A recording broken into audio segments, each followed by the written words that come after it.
wuxuu ku darsaday Axmed Karashe wuxuu ku darsaday ma jirteen waxay la taxmad jiray marka hore waqay Axmed Karashe ma intuu Soomaaliya sana qaado oo isaaq ka saaro وإذا دول بهانت هذا وكل ذلك المشرتين يا بنت اللي سكوش يعني دولة قرولوجت أبصار تمركها يعود ليه أبوها ليه يكون عليه يعني مركها هو بنت اللي هو شيء بين اللي هو شيء ما صعنيس أحمد كرشينا إنه دول بهانته وسومالنا هذا أو إنه يقولون ما كانوا دول بهانتين ده شو جرد بيننا جرد يقولون الحين ويلك دول بهانتين ده ويلك we don't respect marka muxuu ku darsaday waariska soo erig sidii dhooba aad u gashay daarad waliba saa kurta ka jar oo saa qab weeyay ya wuxuu lacag baa la siiyay wasiirada la siiyay guri baa la siiyay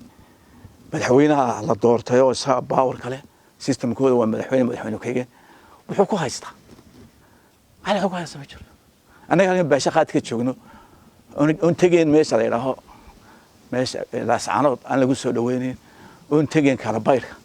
ayaa hadda doorashadii saa u haysta dawii naga fariisay daani naga fariisay naga fariisay waa iska celi anaga nafta noo keenay baashay iyo qeyrkii Saciidiye waxba nagu darsan lacagtii saa cunaya mushaha waa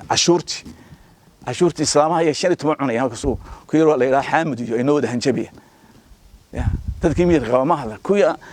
qaadaya mushaharka ayaa maalin kasta caaf lagaado ku hadlay وان تهنيدين يعني داني